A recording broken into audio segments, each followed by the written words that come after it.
एक था रॉडपुर गांव, जहां सभी लोग सुबह से शाम तक कड़ी मेहनत करते थे।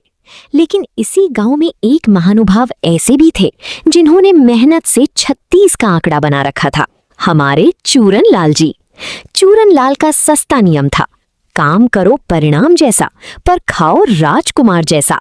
चूरन लाल अकेले में हंसते हुए, लोग भी कितने बेवकूफ होते हैं, दिन भर धूप में पसीना बहाते हैं।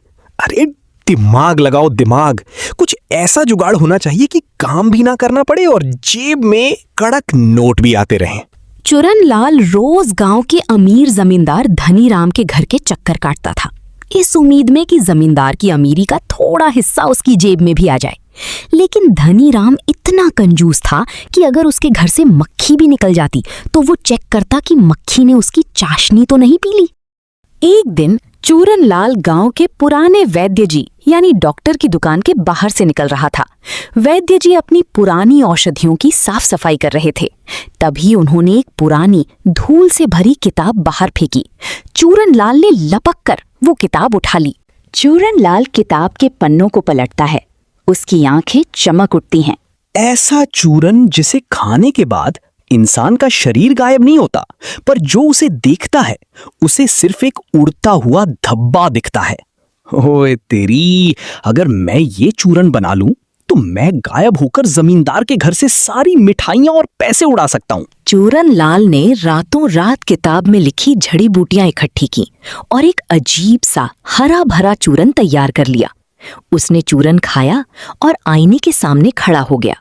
लेकिन आईने में तो वो जैसा था वैसा ही दिख रहा था। चूरन लाल को लगा कि चूरन ने काम नहीं किया, लेकिन असल में वो चूरन जादुई था।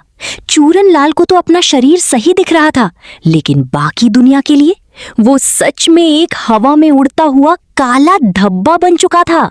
अगले दिन सुबह चूरन लाल बिना नहाए धोए हमेशा की तरह जमींदार धनी राम के बाग में आम चुराने पहुंच गया।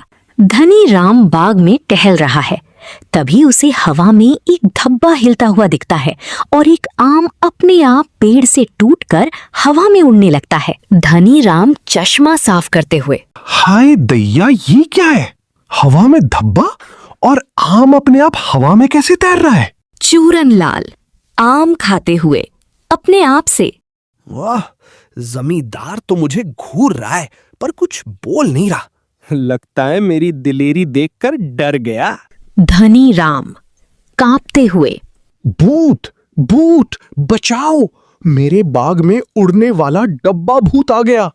चूरन लाल भूत की आवाज में, धनी राम, मैं हूं इस गांव का सदियों पुराना डब्बा भूत। अगर तुमने मुझे रोज सुबह गरम गरम जलेबी, कचौरी और 500 रुपए कैश नहीं दिए तो मैं तुम्हारे सारे बाल उड़ा दूंगा। धनी राम कांपते हुए, नहीं नहीं धब्बा भूत जी, मुझे टकला मत करो। मैं रोज आपके लिए जलेबी और पैसे रास्ते पर रखवा दूंगा, बस मुझे छोड़ दो। अब तो चूरन लाल की चांदी हो गई। रोज सुबह धनी राम रास्ते पर 56 भोग और पैसे रख देता और चूरन लाल मजी से खाता और आराम करता। गांव वाले परेशान थे कि जमींदार को क्या हो गया है, लेकिन चालाकी ज्यादा दिन नहीं चलती। किताब में एक छोटी सी लाइन लिखी थी जिसे चूरन लाल ने आलस के मारे नहीं पढ़ा था। इस चूरन का असर सिर्फ 3 दिन रहता है और चौथे दिन सुबह जादू खत्म होते ही जोर की छींक आएगी। चौथा दिन आया। चूरन लाल हमेशा की तरह जमींदार के घर के बाहर खाना लेने पहुंचा। धनी राम डरते डरते थाली रख रहा था। तभी चूरन लाल की नाक में खुजली हुई। अच्छी! एक धमाके के साथ हवा से धब्बा गायब हो जाता है और चूरन लाल पूरे होशो हवास में सबके सामने प्रकट हो जाता है। धनी राम आंखें फाड़कर, हैं? चूरन लाल, तुम ही वो धब्बा भूत हो? चूरन लाल घबराकर, जमींदार साहब, वो मैं तो बस आपका डर भगा रहा हूं। धनी राम गुस्से में, अच्छा, मेरा डर भगा रहे थे, मेरी कचौड़ी तोड़ते थे। रुको अभी बताता हूं। गांव वालों, पकड़ो इस धब्बा भूत को। गांव वालों ने और धनी राम ने मिलकर चूरन लाल को डंडा लेकर पूरे गांव में दौड़ाया। चूरन लाल आगे आगे और डंडे पीछे पीछे। आखिर में चूरनलाल ने जमींदार के सारे पैसे लौटाए और कान पकड़कर माफी मांगी। वैद्य जी ने उससे वो किताब भी वापस ले ली। उस दिन के बाद से चूरनलाल ने शॉर्टकट छोड़ दिया और खेत में ईमानदारी से हल चलाना शुरू कर दिया।